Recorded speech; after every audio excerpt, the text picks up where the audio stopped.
Daybreak with John Stapleton and Ranveer Singh.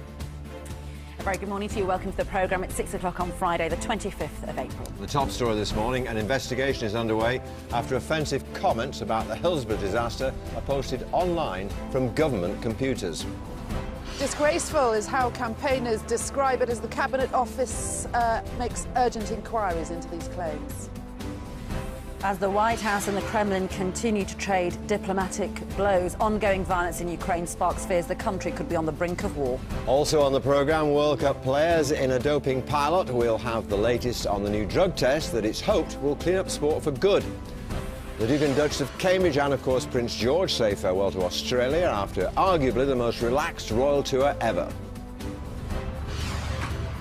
Yes, it's next stop Kensington Palace, but it certainly has been a royal tour to remember, and the Duke and Duchess say they've been bowled over by the welcome they've received here. Good morning from the roof of the ITV building. It is a cloudy, breezy start today. There is rain on the way, and it will be raining here before the show is out. Right now, the news with Ranveer. Thanks, John. Urgent inquiries are being made by the Cabinet Office after claims that government computers were used to make offensive comments about the Hillsborough disaster on Wikipedia. They began on the 20th anniversary of the tragedy in 2009. Cordelia Kretschmar is at Westminster. And the insults, they say, came from computers within Whitehall. It's very serious. Yeah, talk about adding insult to injury. After everything that the friends and families of the Hillsborough victims have been through over the last 25 years, I mean, setting aside, if you can, the 96 deaths, the outrageous article in the Sun newspaper all those years ago blaming Liverpool fans for the disaster, bearing in mind that new, fresh inquests are even now underway. Now we have fresh claims that insults have been printed in newspapers, claims we're not going to repeat to you this morning, but let me tell you, they're on school playground level. The claims were made in the Liverpool Echo. They say that the Wikipedia entry for Hillsborough was altered to include phrases that families describe as deeply upsetting. And what's worse is that the entries were reportedly made from government computers.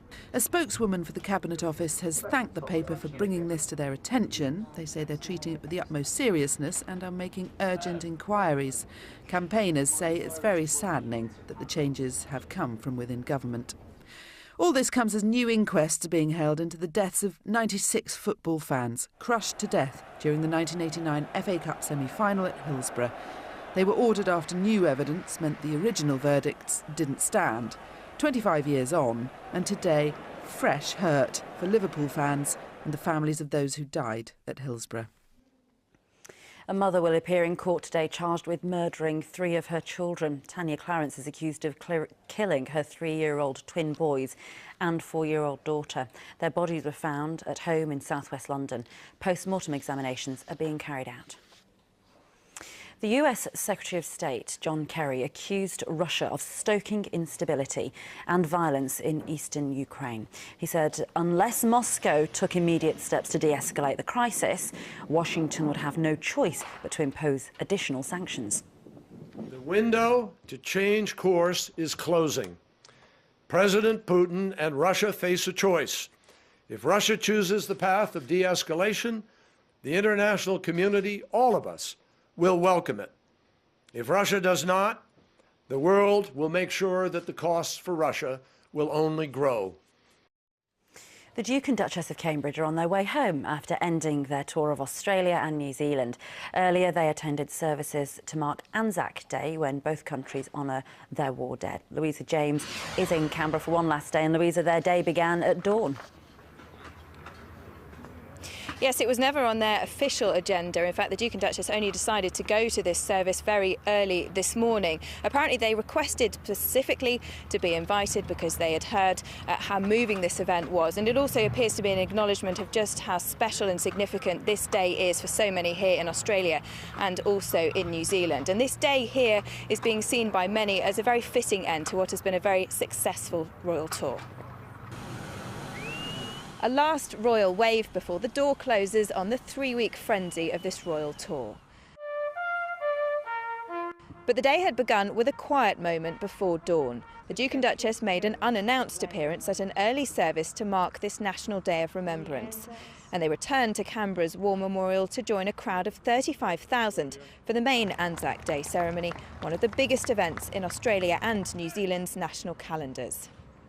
This is the day people across Australia and New Zealand come together, whatever their beliefs or politics, to remember the fallen. And among them today, the young airman who might one day be their king. The Duke and Duchess added their own tribute to the fallen, their final official act of what has been a truly historic royal tour. The owners of Manchester United, the Glazer brothers, are due to have talks with club executives today over a replacement for sacked manager David Moyes. Let's go over to Old Trafford, and Gomar Farnborough is there. It's clear, obviously, the owners want more of a say in the decision this time.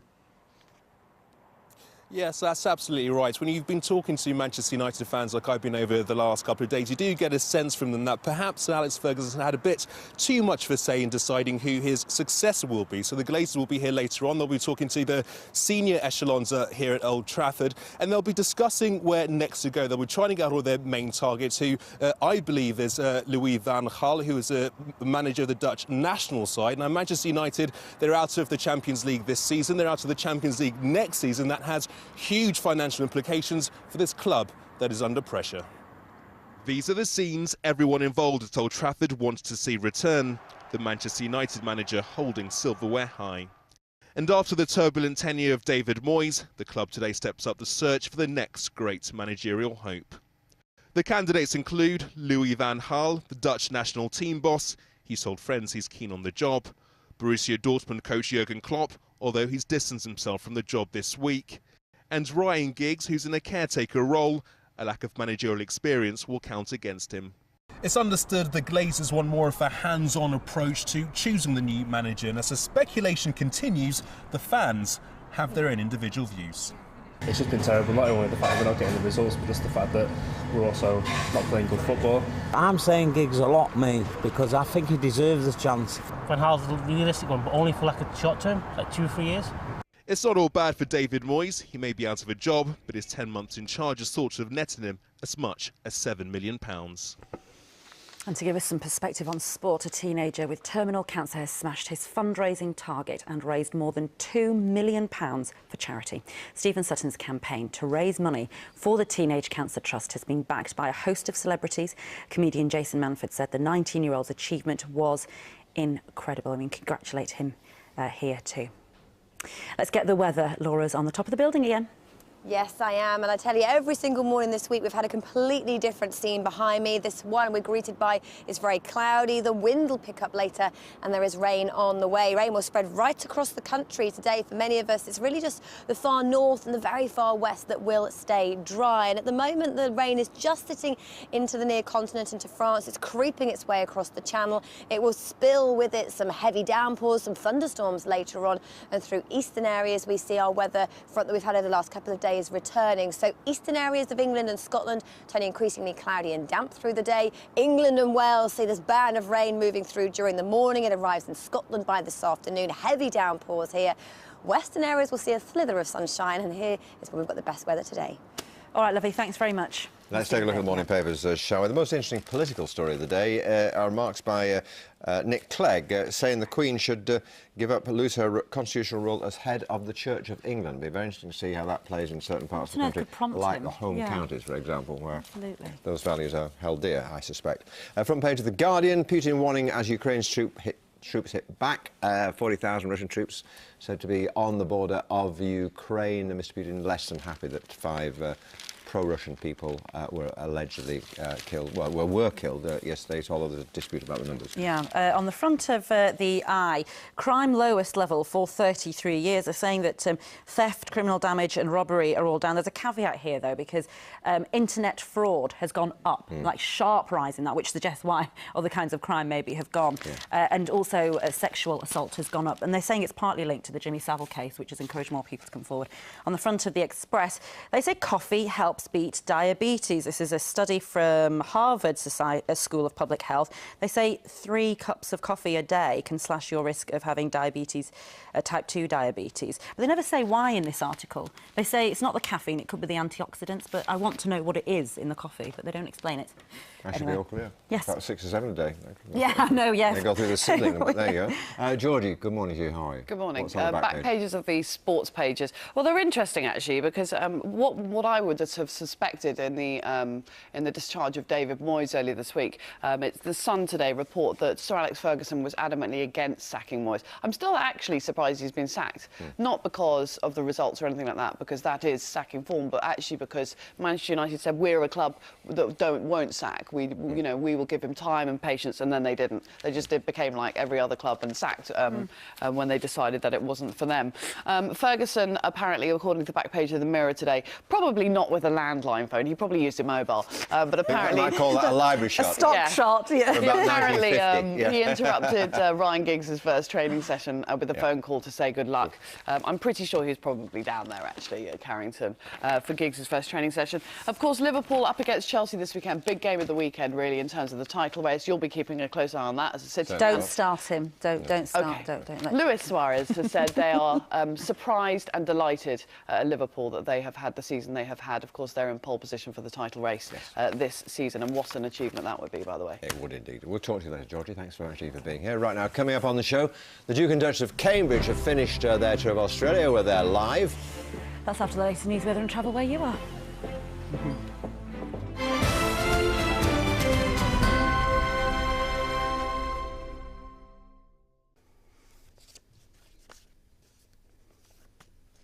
Good morning. Here are the headlines from Granada Reports. The Cabinet Office has launched an investigation over claims insulting additions were made to the Hillsborough Wikipedia page from government offices. It's alleged computers on the secure Whitehall intranet were used to add the phrases "blame Liverpool fans" and "you'll never walk again" to the Hillsborough Encyclopedia entry. Elsewhere, a widow from Manchester whose home was remortgaged by fraudsters says she suffered 7 years of hell. Gwyneth Cook was one of a number of neighbours in Worsley hit by the gang who remortgaged her home for £136,000. Several have since been jailed. And it's claimed around 500 wildlife sites will be affected by the development of the high-speed rail line between the North West and London.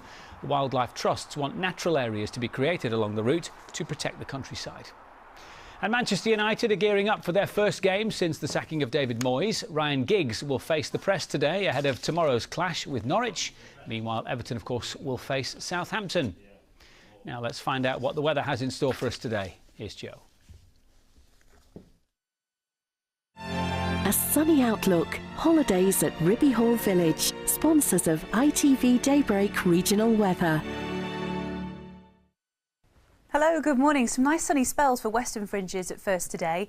More cloud out towards the Pennines and some showery rain, and that rain will gradually push its way westwards as we go through this afternoon. I think holding on to some sunshine though in the far west. The odd shower by the end of the day for most of us, and temperatures will reach 14 or 15 Celsius, so not too bad if you're in the sunshine. That's it for now. For the latest headlines, you can go to our website. You'll find that at itv.com/Granada, and we're on Facebook and Twitter as well, of course. I'm back in an hour with more of the news where we live. For now, though, back to Daybreak with John and Ranveer.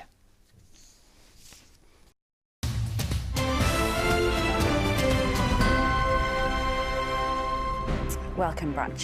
It's 13 minutes past 6. Sorry. There are fears this morning that Ukraine may be on the brink of war as the White House and the Kremlin continue to trade diplomatic blows.